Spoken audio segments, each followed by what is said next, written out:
Universidad de Chile.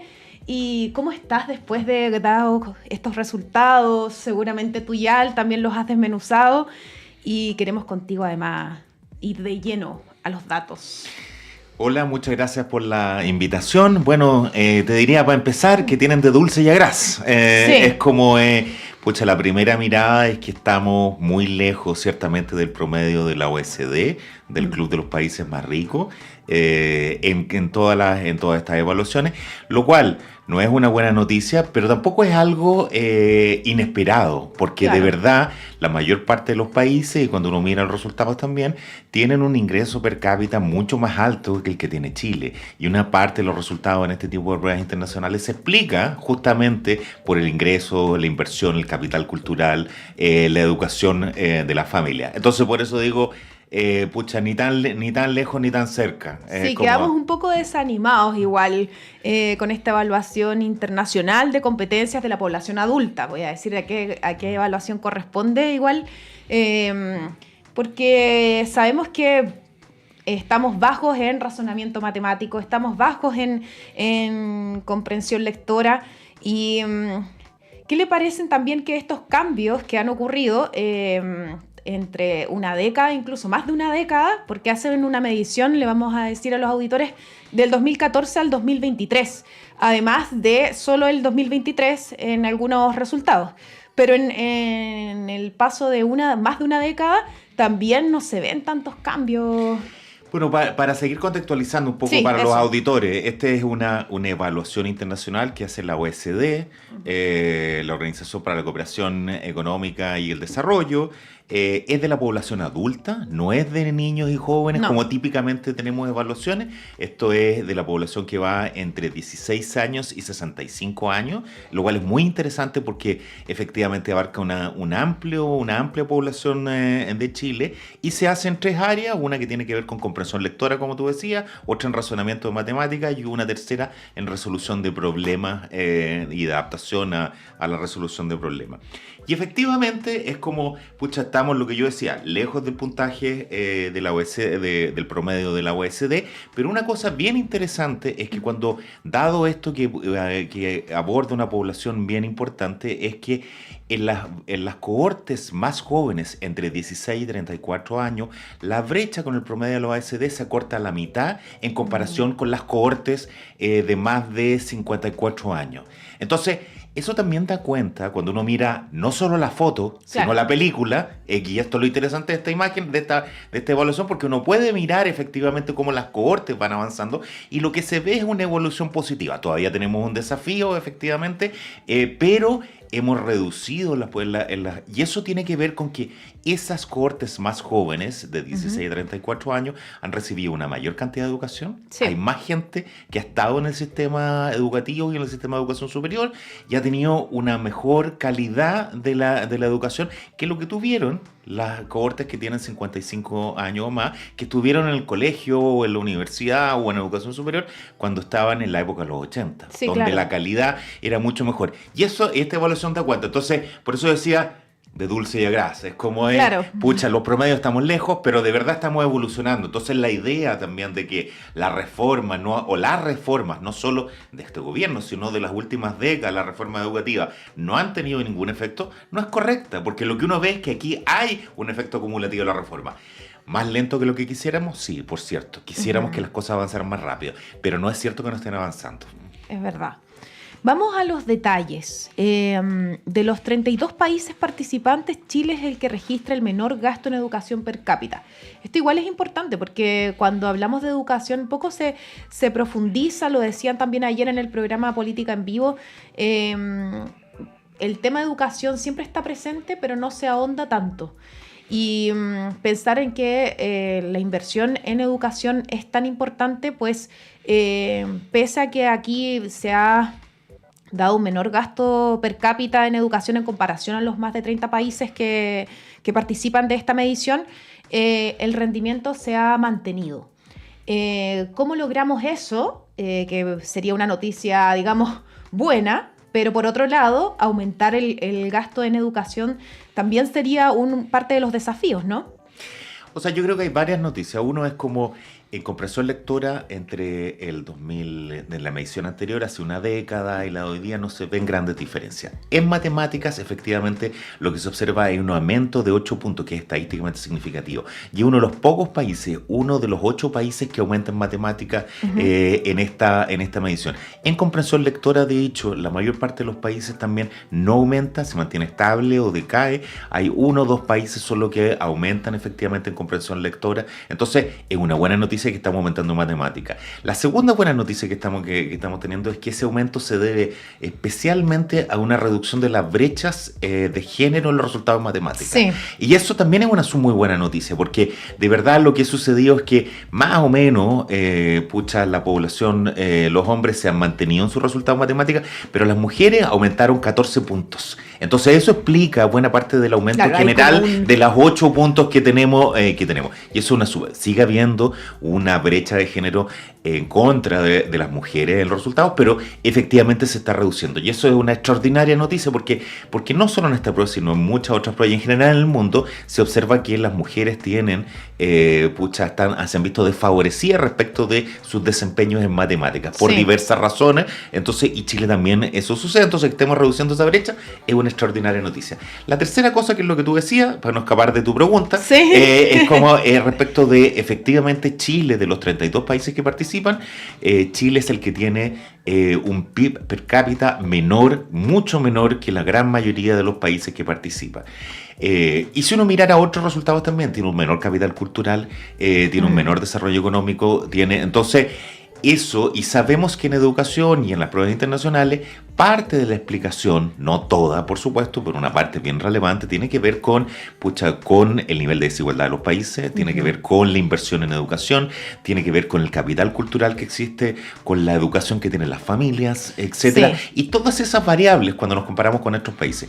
Hay un gráfico que se muestra en la presentación, los invito, la presentación de los resultados está efectivamente disponible acá en la radio. Estamos de hecho ahora mostrando mientras conversamos las imágenes en YouTube, así que a quienes nos están siguiendo por YouTube van a poder ver ahí las gráficas de lo que estamos comentando para que se hagan una idea de cómo estamos en comparación a otros países.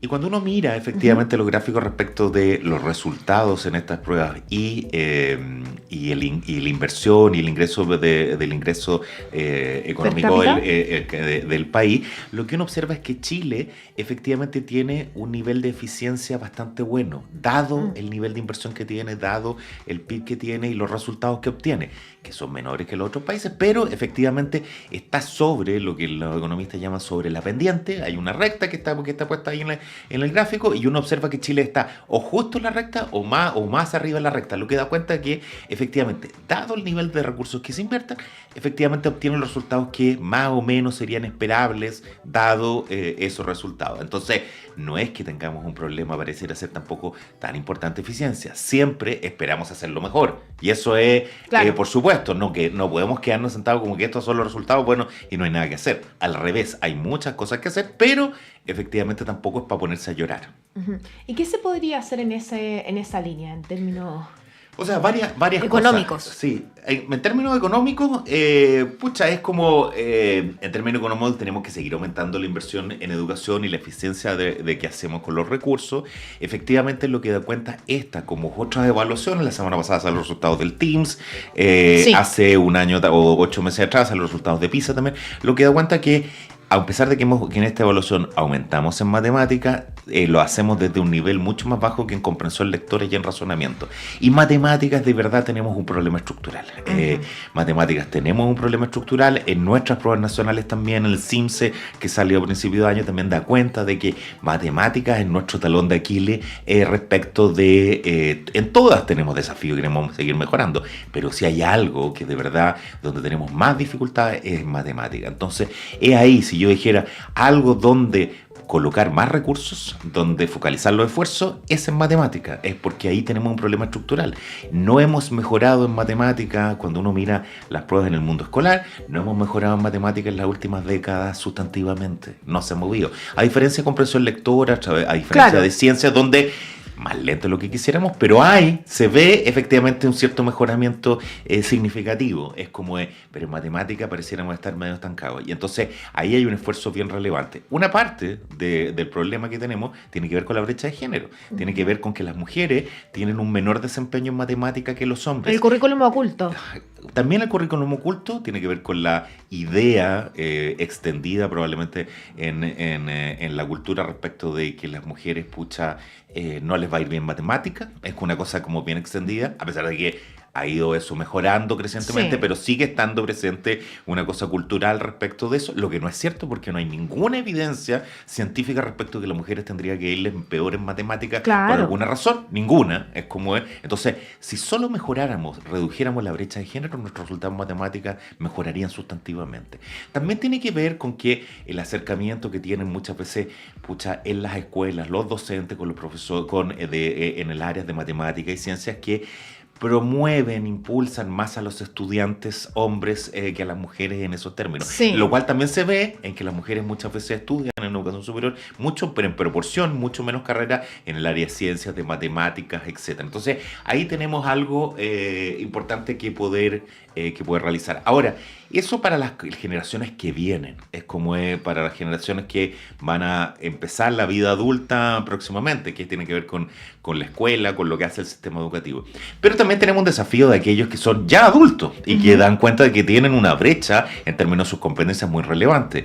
Y esas brechas tienen impacto en sus niveles de empleabilidad, en sus ingresos, en Total. su salario, en su satisfacción con la vida. Y este estudio muestra efectivamente que cuando tú tienes unas mejores competencias, efectivamente todos esos indicadores también mejoran. Tu satisfacción con la vida, tu bienestar, tu salario, etcétera. En Chile, como en otros países del mundo, cuando tú tienes mejores competencias, efectivamente te das cuenta que eso también, estos otros indicadores muy relevantes mejoran. Entonces, ¿qué hacemos con eso? Y ahí tres cosas que yo diría como ideas iniciales. Todavía, como tú decías, estamos recién desmenuzando los Sí. resultados porque salieron ayer.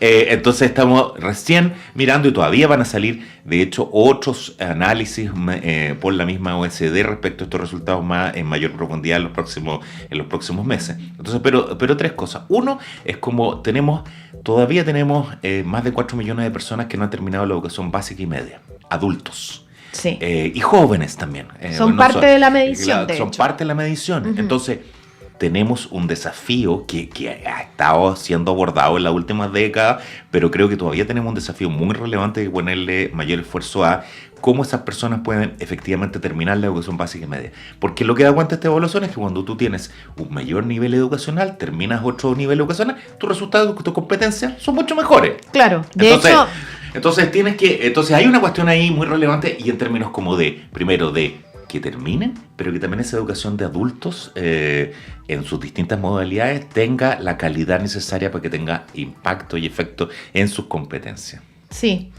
Ahí, bueno, entramos a una materia que ve el estudio y que es los distintos niveles educativos, justamente, y cómo la educación de los padres puede influir en lo que suceda con los hijos, lógicamente. Pareciera lógico, pero también tenemos un mayor acceso a la educación superior. Sabemos que también las matrículas o los índices de escolaridad han aumentado a lo largo del tiempo, pensando en esta más de una década que se contabiliza en el estudio. ¿Qué ha pasado ahí? Que no hemos podido romper la tendencia, digamos, de que si tus padres no recibieron una educación tan alta como la que recibes tú, es posible que tampoco te vaya bien. O sea, yo creo que yo lo diría de una Y manera eso habla distinta. también, Sí, sí. y eso habla también de las clases sociales, de las brechas sociales, socioeconómicas. Por supuesto, o sea, este estudio da cuenta de que a mayor educación, mejores competencias, mayor empleabilidad, mejores salarios. Es como, y mayor bienestar personal. Es una cosa que parece lógica, pero aquí, da cuenta con evidencia súper robusta respecto de eso. Es como, pero la tendencia sí, yo creo que sí hemos roto la tendencia, porque lo que se observa es que lo que decía anteriormente, en las generaciones más jóvenes tenemos unos mejores resultados y unas mejores competencias en las generaciones más jóvenes. Entonces, que en la de sus padres o en la de sus abuelos. Es como efectivamente tenemos, entonces hemos roto la tendencia. Lo que pasa es que la pregunta tiene que ver con cómo hacemos con aquellos, que no tuvieron en su paso por la escolaridad, por la educación superior, ni siquiera accedieron a la educación superior, muchos de ellos, como en ninguno de sus temas, a lo mejor no terminaron lo que yo decía. Entonces yo decía, uno, fortalecer la cobertura y la calidad de la educación de adultos para que esas personas, aquellos 4 millones de personas que no han terminado la educación básica o la educación media, efectivamente lo terminen y lo terminen con una oferta de calidad. Esa es la primera cosa. La segunda cuestión es que esta evaluación tiene mucho que ver con el mercado del trabajo y la capacitación y las políticas de capacitación. Y lo que da cuenta es que pareciera ser que nuestras políticas de capacitación en general para los adultos, en las empresas o en general, no han sido suficientemente, no han tenido el impacto suficiente esperado o no han tenido las coberturas necesariamente. Claro. Porque de verdad con los adultos es mucho más difícil, siempre es mucho más fácil atender las brechas y reducir las dificultades cuando son en la educación parvularia, mucho más fácil, o en la educación escolar. En educación de adultos, o cuando son adultos, es mucho más difícil poder reducirla. Pero tiene que ver con la capacitación. Y ahí sabemos hace mucho tiempo, y en mi opinión han habido avances, pero hemos hecho insuficientes, muy acotados, que nuestras políticas de capacitación, las oportunidades de capacitación que tienen los trabajadores son limitadas. La cobertura no es muy grande, sus efectos son pequeñitos, como su impacto es muy pequeño en términos de las competencias, muchas veces está no articulado con las demandas que tiene cambiantes y rápidamente cambiantes que tiene el mercado del trabajo a propósito de, no sé, la tecnología, hoy día la inteligencia artificial y todo lo que va a pasar con eso, etcétera, y lo que requieren las empresas o lo que están demandando las empresas. Entonces, creo que ahí hay un tema de esfuerzo de ser muy relevante respecto a nuestros temas de capacitación. Si uno quiere trabajar con los adultos, tiene que ver con aquellos que ya terminaron la educación básica y media al menos. Es como, es capacitación y es oportunidades que sean de mejor calidad, de mayor accesibilidad en términos de capacitación. Y ahí hay una cuestión muy relevante que hacer y en mi opinión creo que hemos hecho poco o insuficiente. Y la tercera, diría yo, una cuestión bien relevante, tiene que ver, de nuevo, a propósito que aquí igual sigue mostrándose en matemáticas la brecha de género, es la mayor incorporación de la mujer al mundo del trabajo. Porque las posibilidades de desarrollo de competencias o de mantención incluso de las competencias obtenidas en otros momentos y de oportunidades de capacitación son mucho mayores cuando uno está en el trabajo que cuando uno está en el hogar. Es como una cosa así como... Entonces, si hay mayor incorporación de la mujer en el mundo del trabajo, tiene otros beneficios, por supuesto, salariales, de bienestar, etcétera, montones.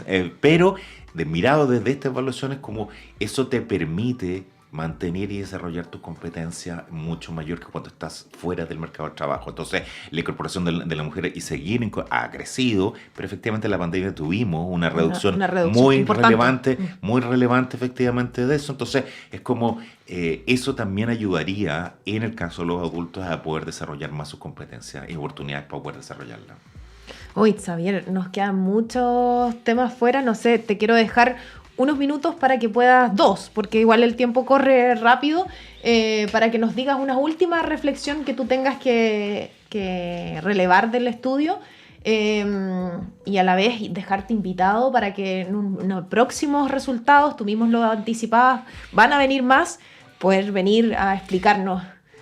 Pucha, yo encantado de poder, desde el mundo de la investigación lo que quisiéramos no es solo quedarnos en los libros, sino que efectivamente el conocimiento, la evidencia que aquí se genera, que es muy relevante y que es difícil aplicar esta prueba. Es una tarea bien relevante de poder aplicar. Esto se aplica en las casas de las personas, es como con una tablet, es como tiene a una población importante. Entonces, como aprovechar estos resultados y que más puedan reflexionar con mejor evidencia respecto a eso, porque lo que nos pasa muchas veces en el debate, sobre todo en educación, es que está lleno de fake news. Hoy día y como todavía más, y como requerimos más evidencia y discutir más desde la evidencia que tenemos. Y esto es una cuestión muy relevante. Entonces, que los medios de comunicación nos ayuden a dar esa evidencia y a difundirla hacia otros es muy relevante. Mi última reflexión, que ya la dije, pero quisiera enfatizarla, es como matemática, matemática, matemática. Es como eso es lo que tenemos que efectivamente ponernos, y aquí, dos invitaciones o dos llamados que hago es como pucha, ponernos de acuerdo en el mundo académico, social y político, pucha, a lo mejor una comisión de alto nivel que efectivamente arme un programa que vaya más allá de un gobierno, más allá de este o del próximo gobierno, sino que para los próximos 5 o 10 años, efectivamente una estrategia respecto a las matemáticas, porque de verdad no le hemos achuntado en la última década a las matemáticas, entonces necesitamos todos pensando y articulados y alineados respecto a eso. Y la segunda es cómo fortalecer. Hoy día el Ministerio tiene un programa de reactivación a propósito de los efectos de la pandemia, tanto en lectura como en matemáticas y en temas de bienestar también y de reingreso o de reincorporación a los que se habían abandonado la educación. Es como un llamado a fortalecer lo que estamos haciendo en matemática en el programa de reactivación, evaluar de verdad los efectos que eso está teniendo para fortalecer aquellas cuestiones que están funcionando y focalizarnos en aquellas que tenemos más descendido dentro del área matemática. Esa sería mi última reflexión. La tarea para, claro. Ojalá nos estén escuchando el Ministerio de Educación. Bien, tenemos que dejar ir al investigador del CIAE de la Universidad de Chile, que seguro nos acompañará en otra oportunidad para poder entender otras mediciones, otros resultados, que podamos dar una panorámica también de lo que pasa en educación y no perdamos de vista este tema que es muy importante. Lo dejamos invitados a la pausa y ya volvemos. Nos despedimos de Javier. Muchas gracias. Hasta luego. Adiós. Vamos.